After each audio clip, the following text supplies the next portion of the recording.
இந்திய அரசியலமைப்பை உருவாக்கியவர்கள் அடிப்படை உரிமைகள் என்ற கருத்தை அமெரிக்க ஐக்கிய நாட்டு அரசியலமைப்பிலிருந்து பெற்றனர். இந்திய அரசியலமைப்பை உருவாக்கியவர்கள் அடிப்படை உரிமைகள் அப்படிங்கிற கருத்தை அமெரிக்க ஐக்கிய நாட்டு அரசியலமைப்பிலிருந்து பெற்றனர்.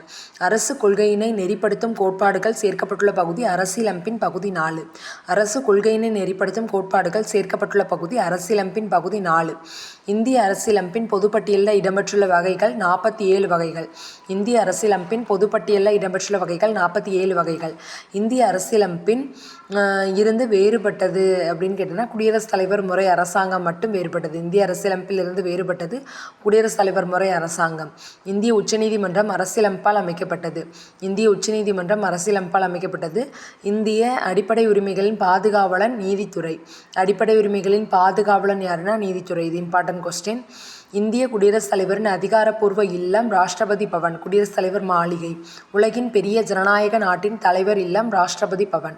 உலகின் பெரிய ஜனநாயக நாட்டின் தலைவரின் இல்லம் ராஷ்டிரபதி பவன். உலகின் பெரிய ஜனநாயக நாடு எதுன்னு கேட்டால் அது இந்தியாவாக தான் இருக்கும். அதுதான் அதோட தலைவரோட இல்லம் ராஷ்டிரபதி பவன். புகழ்பெற்ற பிரிட்டிஷ் கட்டிட கலைஞர் சர் எட்வின் லாண்ட் சிர் லூட்டியன்ஸ் மேற்பார்வையில் குடியரசுத் தலைவர் மாளிகை கட்டுமான பணி நடைபெற்றது. புகழ்பெற்ற பிரிட்டிஷ் கட்டிட கலைஞர் சர் எட்வின் லாண்ட் சிர் லூட்டியன்ஸ் மேற்பார்வையில் குடியரசுத் தலைவர் மாளிகையில் கட்டுமான பணி நடைபெற்றது. ராஷ்டிரபதி பவன் 4 மாடிகள் 340 அறைகள் கொண்டது. மொத்தம் 2 லட்சம் சதுர அடியில் கட்டப்பட்டுள்ளது. 70 கோடி செங்கல் 30 கோடி கற்கள் பயன்படுத்தப்பட்டுள்ளன. ராஷ்டிரபதி பவன் 4 மாடிகள் 340 அறைகள் கொண்டது. மொத்தம் 2 லட்சம் சதுர அடியில் கட்டப்பட்டிருக்கு. 70 கோடி செங்கல்கள் 30 கற்கள் பயன்படுத்தப்பட்டிருக்கு. 30 கோடி கற்கள். குடியரசுத் தலைவர் மாளிகைக்கான செலவு 8,77,136 பவுண்டுகள் ஆகும். அந்த காலத்திய இந்திய பண மதிப்புக்கு ரூபாய் 2 கோடி. அந்த காலத்திலே 2 கோடி. இங்கிலாந்து வைஸ்ராய்கள் தங்குவதற்கு கட்டப்பட்ட மாளிகை தற்போதைய குடியரசுத் தலைவர் மாளிகை. 1911ஆம் ஆண்டு இந்தியாவின் தலைநகரம் கொல்கத்தாவிலிருந்து டில்லிக்கு மாற்றப்பட்டது.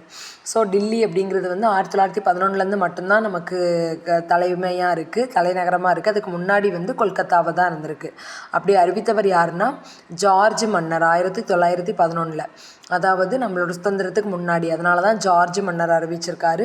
1911ஆம் ஆண்டு இந்தியாவின் தலைநகரம் கொல்கத்தாவிலிருந்து டில்லிக்கு மாற்றப்பட்டது என்று அறிவித்தவர் ஜார்ஜ் மன்னர். குடியரசுத் தலைவர் மாளிகையில் குடியேறிய முதல் வைசிராய் லார்ட் இர்வின். குடியரசுத் தலைவர் மாளிகையில் குடியேறிய முதல் வைசிராய் யாருன்னா லார்ட் இர்வின். 1931 ஜனவரி 23 குடியேறினார்.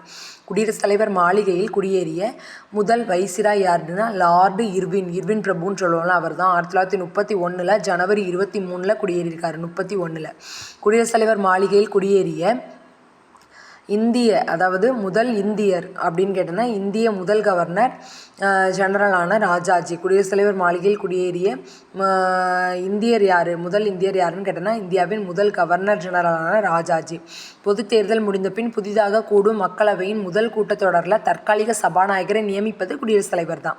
தற்காலிக சபாநாயகரை பொது தேர்தல் முடிந்த பின் புதிதாக கூடக்கூடிய மக்களவையின் முதல் கூட்டத்தொடரில் தற்காலிக சபாநாயகரை நியமிப்பது குடியரசுத் தலைவர்.